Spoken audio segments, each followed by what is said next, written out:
اگر جہنم سے بچنا چاہتے ہو تو ایک تجارت کرنی ہوگی. اب وہ تجارت کیا ہے وہ بھی خود ہی فرما دی. تؤمنون باللہ ورسولہ، وہی بات جو سورہ حجرات کی آیت میں ہے. ایمان پختہ رکھو اللہ پر اور اس کے رسول پر. وتجاہدون فی سبیل اللہ باموالکم وانفسکم، اور جہاد کرو اللہ کی راہ میں اپنی جانوں اور مالوں کے ساتھ. ذالکم خیر لکم ان کنتم تعلمون، یہی تمہارے حق میں بہتر ہے اگر تم علم رکھتے ہو. تو معلوم ہوا کہ یہ جہاد لازم ہے، یہ جد و جہد لازم ہے، یہ ایمان کا لازمی تقاضا ہے، یہ جہنم سے چھٹکارا پانے کی لازمی شرط ہے. اگر یہ نہیں کر رہے تو ایمان نہیں ہے تمہارے اندر، اور جہنم سے چھٹکارا پانے کی امید یہ ایک بس تمہارا خیال ہے. تلک امانیہم، یہ تمہارے من گھڑت خیالات ہیں، یہ تمہاری وشفل تھنکنگ ہے، یہ حقیقت نہیں ہے. اب اگلی بات سنیے، یہ جد و جہد بغیر جماعت کے ممکن نہیں ہے. کیا اکیلا آدمی نظام کو بدل سکتا ہے؟ ہمارے ہاں بڑے بڑے متقی لوگ موجود ہیں، کوئی شک نہیں ہے. بڑے بڑے اہل اللہ موجود ہیں، نیک لوگ ہیں جن سے انفرادی طور پر لوگوں کو نیکی پہنچ بھی رہی ہے، مرشدین ہیں. لیکن کیا وہ نظام کو بدل سکتے ہیں؟ نہیں. جماعت بنانی پڑے گی، جماعت، حزب اللہ، اللہ کی جماعت، اللہ کی پارٹی بناؤ. اور اگر موجود ہو کوئی تو داخل ہو جاؤ، شامل ہو جاؤ. اس لیے کہ جماعت کے بغیر زندگی اسلامی زندگی نہیں ہے. حضور نے فرمایا ید اللہ علی الجماعہ، اللہ کی تائید اور نصرت، اللہ کا ہاتھ جماعت کے اوپر ہے. حضرت عمر نے فرمایا لا اسلام الا بالجماعہ، جماعت کے بغیر اسلام ہے ہی نہیں. ولا جماعہ الا بالامارہ، امیر کے بغیر جماعت نہیں.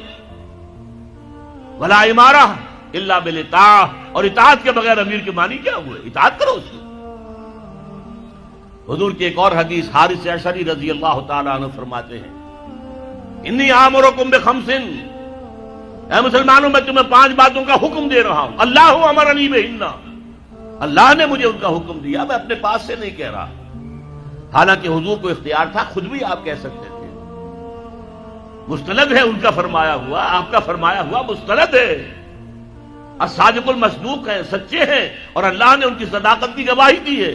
لیکن یہاں تاکید کے طور پر فرمایا کہ میں 5 باتوں کا حکم دے رہا ہوں، اور اسے صرف میرا حکم نہ سمجھنا، یہ اللہ کا حکم ہے جو پہنچا رہا ہوں.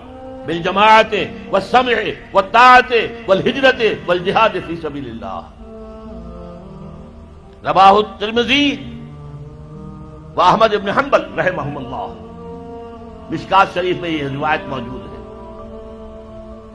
عن الحارث الاشعری، حارث اشعری رضی اللہ تعالیٰ عنہ سے 5 باتیں. جماعت کی شکل میں رہو، جماعت کے امیر کا حکم مانو، اس کی اطاعت کرو، اور ہجرت کرو اور جہاد کرو. آپ پوچھیں گے ہجرت کیسے کریں گے؟ تم نے تو کہہ دیا دنیا میں کوئی ملک ہے ہی نہیں، کون تمہیں گھسنے دے گا؟ ٹھیک ہے، لیکن ہجرت حضور سے پوچھا گیا ای الہجرت افضل یا رسول اللہ، اے اللہ کے رسول یہ فرمائیے کہ سب سے افضل ہجرت کون سی ہے؟ جواب سنیے، ان تہجر کل ما یکرہہ، ہر اس چیز کو چھوڑ دو جو تمہارے رب کو پسند نہیں ہے. یہ ہجرت ہے. سود سے ہجرت کیجئے، آج کیجئے، آج رات فیصلہ کیجئے کہ مکان اگر سودی قرض پر ہے بیچ دوں گا اور کسی چھوٹی کٹیا میں رہ لوں گا. فیصلہ کیجئے، یہ ہجرت ہوگی. گھر میں شرعی پردہ نہیں ہے تو ابھی فیصلہ کیجئے کہ شرعی پردہ نافذ ہوگا. یہ ہجرت ہے. اور افضل الہجرہ، ای الہجرت افضل یا رسول اللہ، اے اللہ کے رسول سب سے افضل ہجرت کون سی ہے؟ فرمایا ان تہجر کل ما یکرہہ، ہر اس چیز کو چھوڑ دو جو تمہارے رب کو پسند نہیں ہے. اور اس سے اگلی ہجرت آئے گی آخری اونچی، جب اللہ کے دین کو قائم کرنے کا مرحلہ آ جائے اور جب قوت کے ساتھ مقابلہ ہو، گولیاں چلیں، سینوں کو چھلنی کیا جائے. اس وقت اگر وہاں شامل ہونے کے لیے گھر بار کو چھوڑ کر، بیوی بچوں کو چھوڑ کر وہاں گئے تو یہ ہجرت ہے سب سے اونچی ہجرت. اور جہاد کے بارے میں پوچھا گیا ای الجہاد افضل یا رسول اللہ، فرمایا ان تجاہد نفسک فی طاعت اللہ، سب سے افضل جہاد تو یہ ہے کہ تم اپنے نفس کے خلاف جہاد کرو، اسے اللہ کا مطیع بناؤ، یہ تمہیں اللہ کے مرضی کے خلاف احکام دیتا ہے۔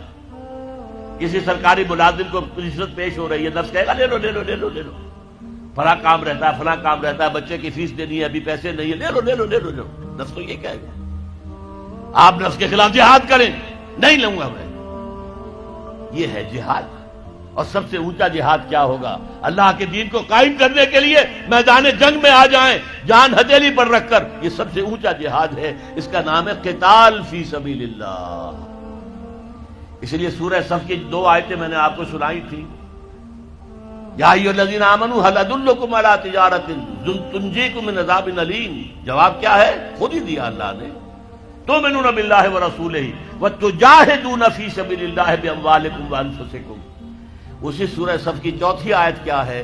ان اللہ یحب الذین یقاتلون فی سبیلہ صفا کانہم بنیان مرصوص، اللہ کو تو اپنے ان بندوں سے محبت ہے جو اس کی راہ میں صفیں باندھ کر، ایسی صفیں جن میں کوئی رخنہ پیدا نہ کیا جا سکے، جیسے کہ یوں سمجھیے کہ سیمنٹ کنکریٹ کی وال ہے، بنیان مرصوص ہے، سیسا پلائی ہوئی دیوار، کھڑے ہو کر اللہ کی راہ میں قتال کرو، جنگ کرو، وہ ہے محبوب ہمارا، وہ ہے پسندیدہ انسان ہمارا۔